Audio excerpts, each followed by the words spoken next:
Ika-20 kabanata. Ang pagkamatay ni Jose. Sa tahimik na katahimikan ng silid na natutulog ni Jose, habang lumalalim ang takip silim sa solemning gabi, si Maria at ang kanyang anak na si Jesus ay tumayo ng magkasama sa isang sandali na mabigat sa pao ng kaalaman at magiliw na dalamhati. Ang mga mata ni Maria, na puno ng kalungkutan at matatag na pananampalataya, ay nahulog sa kanyang pinakamamahal na asawa at makalupang ama, si Jose, na ang buhay ay malapit na sa kanyang huling oras. Sa boses na nanginginig sa pagmamahal at pagbibitiw, mahina siyang nagsalita kay Jesus. Nakikita kong malapit na ang panahon ng pagpanaw ni Jose, gaya ng iyong binalak para sa iyong lingkod. Naway maging kasing halaga sa iyo ang kanyang kamatayan gaya ng kanyang buhay, sapagkat siya ang aking asawa at ang ama sa lupa na pinili mong parangalan. Si Jesus, sa mga tahimik na sandali ng nalalapit na pagkawala, ay tumugon ng may banayad na katiyakan. Tutulungan ko siya at itatalaga sa kanya ang isang lugar sa gitna ng mga prinsipe ng aking mga tao, na napakataas na siya ay magiging paghanga ng mga anghel at gagawin ang lahat ng tao na sumigaw sa pinakamataas na papuri. Ang kanyang mga salita, mahinahon ngunit puno ng banal na pangako, ay tila nagtulay sa pagitan ng mortal na kalungkutan at makalangit na pag-asa. Sa loob ng ilang mahahabang araw, nanatili sa tabi niya sina Maria at Jesus at inaalagaan siya ng may magiliw na pangangalaga. Ang silid na dimli na naiilawan ng nag-iisang kumikislap na kandila ay nagbigay ng tahimik na saksi sa mga pabulong na panalangin at mahinang bulungan ng paalam. Si Jose, na mahina ngunit marangal, ay nakakuha ng lakas para sabihin ang kanyang huling mga salita. Pinagpala ka sa lahat ng babae at hinirang sa lahat ng nilalang. Naway dumating ang mga anghel at lalaki mula sa bawat henerasyon upang purihin at dakilain ang iyong dignidad. Umaasa akong mamasdan ang iyong maluwalhating mukha sa makalangit na lupain. Si Maria, na nanginginig ang mga luha sa kanyang mga mata, magiliw na hinawakan ang kanyang kamay at hinalikan ito na para bang tinatakpan ang kanilang panghabambuhay na ugnayan. Pagkatapos, sa pag-atras na may kalungkutan at determinasyon, hinayaan niyang lumapit si Jesus. Sa isang malalim na pinaghalong pagmamahal at tungkulin bilang anak, inipon ni Jesus ang kanyang mahinang ama sa kanyang mga bisig.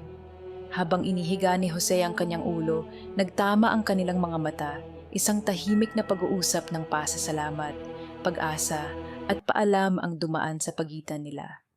Ang boses ni Jose ay mahina, bawat salita ay puno ng matinding pagpipitagan. Patawarin at pagpalain ang iyong lingkod, ang gawa ng iyong mga kamay. Pinupuri kita at nagpapasalamat magpakailanman sa pagpili sa akin na maging asawa ng iyong ina. Naway ang iyong kadakilaan at kaluwalhatian ang aking walang hanggang pasasalamat. Ang kanyang tinig, na puno ng isang tahimik na lubos na kaligayahan, ay tila umalingaw-ngaw sa maliit na silid nang isuko niya ang kanyang sarili sa hindi maiiwasan. Palibhasay, hindi nasusukat, nagsalita si Jesus nang may kalinawan na sumasalamin sa parehong mortal na pag-ibig at banal na awtoridad. Ama ko, magpahinga sa kapayapaan at sa biyaya ng ating walang hanggang Ama at ng akin, at sa mga propeta at banal na naghihintay sa iyo sa limbo, dalhin ang masayang balita ng paglapit ng kanilang pagtubos. Sa mga sagradong salitang ito, ang buong pagkatao ni Jose ay biglang nabalot ng napakaganda at nagniningning na liwanag. Ang kanyang mukha, na dating nakaukit ng mga linya ng makamundong pagpapagal at magiliw na pag-ibig, ngayon ay nagniningning ng lubos na kaligayahan na nalampasan ng mortal na kalungkutan.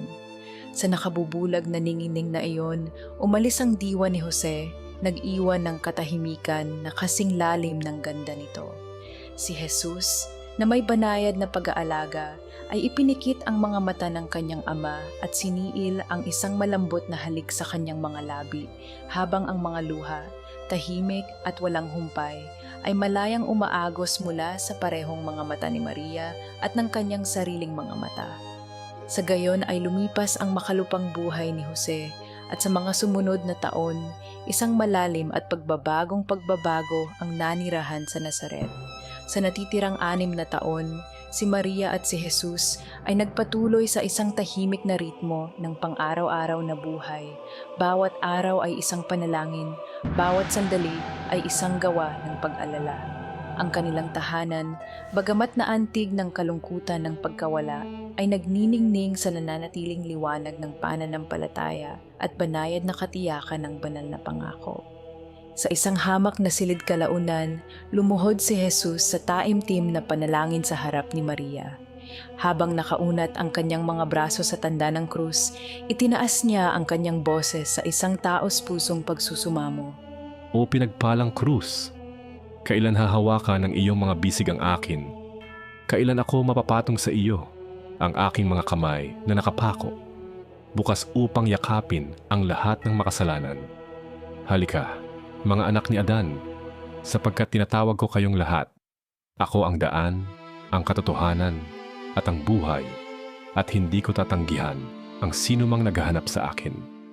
Aking walang hanggang Ama, ito ang mga gawa ng iyong mga kamay. Huwag mo silang talikuran. Sa krus ay ihahandog ko ang aking sarili bilang isang katarungan. Aakayin sila sa iyong makalangit na kaharian, kung saan luluwalhatiin ang iyong pangalan. Habang nagdarasal si Jesus, binantayan siya ni Maria ng may pusong may pagmamalaki at nagdadalamhati. Sa kanyang mukha, muling namuo ang mga butil ng dugo, isang paalala ng kapwa-sakripisyo at kalungkutan. Sa pagkakataong ito, hindi na pinunasan ni Maria ang kanyang mga luha. Sa halip, taglay ang hilaw na kalungkutan ng puso ng isang ina. Nagsalita siya sa malambot, nagsusumamo na tinig. O mga anak ng tao, hindi ba ninyo nakikita kung gaano kalalim ang pagpapahalaga ng Panginoon sa kanyang larawan sa loob ninyo? Kung maiisa ko lamang ang inyong mga puso sa akin upang mahalin ninyo at sundin siya, mapalad ang mga nananatiling tapat sa kanilang Ama na pinarangalan ng kanyang kanang kamay. O walang hanggang Diyos, paano tatalikod ang mga mortal sa gayong sakdal na pag-ibig? Kung maibibigay ko lamang ang aking buhay upang iligtas sila sa kanilang kalupitan, sa akin ayon sa gusto nila, ngunit ibigay mo sa aking minamahal na Panginoon ang nararapat sa Kanya. At sa gayon, sa tahimik na kabanalan ng kanilang maliit na silid sa Nazaret, ang pamana ni Jose ay ipinagluksa at dinadakila. Ang kanyang paglisan sa lupa ay hindi isang wakas, kundi isang panimula sa isang bagong kabanata. Isang kabanata kung saan ang kanyang alaala, tulad ng isang magiliw na bituing gumagabay, ay magpapaliwanag magpakailanman sa landas ng pananampalataya para sa kanyang minamahal na pamilya.